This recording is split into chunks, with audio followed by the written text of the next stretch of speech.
Hello, it's Echo. Welcome to my glorious channel. Happy Halloween. Unless, of course, you are watching this at any other point in the year, in which case you are probably my people, please subscribe. I am a little bit sick right now, we're gonna power through it. So, I draw a lot of creepy things. I have since high school. If you've seen my older sketchbook tour videos, you've seen the kind of stuff that I like to draw. So I wanna go through a few drawings and show you some elements that you can include in your artwork that will help elevate the creepiness. Everyone needs to make their art more creepy. It makes me happy. Weird out the adults in your life. Confuse people. It's fun. So even though I feel like garbage, let's draw some fun, weird shit and make people uncomfortable. So first of all, because it's Halloween or, you know, the fall season, I had to do something pumpkin related. So I'm drawing a giant pumpkin creature. So the first kind of creepy thing that you can work with in your art is vastness. If you try and make something look very, very large by having something to juxtapose the size, so for example in this, there is a very small human being in the foreground, which gives you a frame of reference for how large this pumpkin tentacle creature is. Making something look larger than life is all about frame of reference.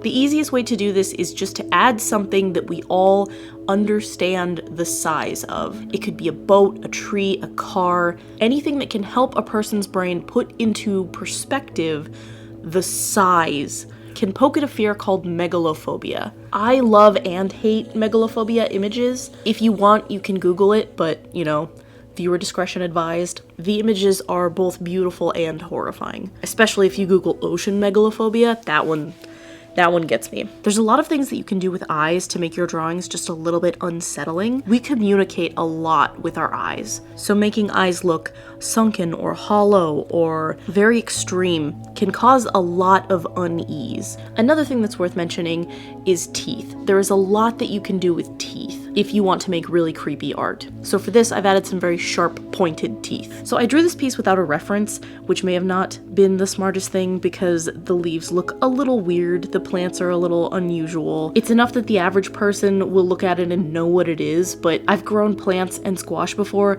These leaves are a little bit off. The plant structure is not quite right. There's also thalassophobia or thalassophobia, I don't know how to say it, but it's basically the fear of the vast open ocean, especially the dark open ocean. Another thing that some people find creepy are tentacles, especially if you can make them look slimy or strangely organic. I have been drawing tentacles this way since high school. At some point I realized it just adds like a nice crunchy shine, and so it stuck with me. I love working with very thin line pens that can create very sharp lines. It gives me the ability to make some really complex detail in my drawings. I added a lot of texture to the cliff to try and make it look more full, lots of little rocks and plants and stuff. I also drew some light, vague cloud shapes to help imply distance in the background, and then some small pine tree shapes along the mountains. I'm really happy with this one. Something I would have liked to do better is to have more accurate leaf shapes, but I'm still pretty happy with this one. It's been a while since I've done something with this much pen texture, and it reminds me a lot of the kind of drawings that I did when I was in high school. So this next one is my least favorite of the three drawings that I'm going to be covering in this video. It's a Raggedy Ann inspired doll. So funny enough, Raggedy Ann is a type of very old yarn-haired doll, and the scary movie Annabelle, that's about a creepy doll, is loosely based on a true story, but the real Annabelle is a Raggedy Ann doll. It's actually in a museum, so if you wanted to, you could actually go and see her. But dolls and doll elements are another thing that you can include in your drawings that tend to be very creepy. And another really big one is human teeth, especially when you can see the entire tooth with gums. It's an unnatural grin, and in primates, it can be seen as a sign of aggression. Putting human teeth on things that should not have them is another thing that can be very unsettling. So take advantage of that. Another thing that you can take advantage of in your creepy art is to show the entire iris. Usually, the iris will always be partially covered by one of the eyelids, because our eyes are rarely fully open, unless we are intensely looking at something or very surprised, and so it can elicit a prey instinct in us that we are being fully perceived and observed, which can make people very uncomfortable. So definitely take advantage of that when you're drawing. With this one, I tried to use more bold, solid outlines, more high contrast, and less little sketchy lines, so there's a lot less texture in this. This drawing has a lot of really strong contrast because of the bright red, dark black, and bright white of the paper. Red is a color that you'll see a lot in creepier art, especially if there's blood or gore. Really, you can make any color look semi-creepy. You can use dark blues to make creepy ocean scenes. You can use yellows and oranges if you want to make something look pussed or decayed. There's a lot of flexibility when it comes to color. I just really like red. This one is okay, it's not my favorite. However, the last drawing that I'm going to show you today is my favorite of the three. And this one takes advantage of bugs. There's a lot of elements about insects that people really don't like.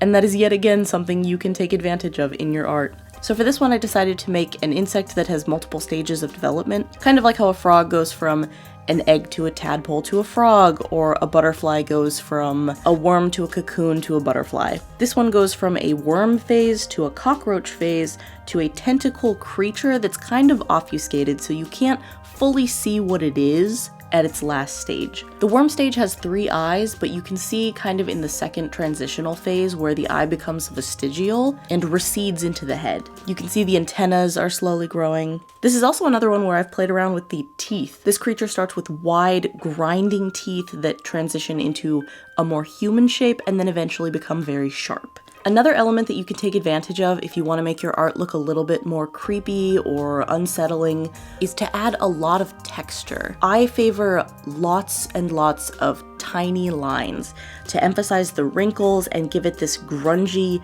dirty look, while also keeping it in this unsettling, organic territory. Another thing that you can do with eyes that will make people uneasy is to have either fully constricted or fully dilated pupils.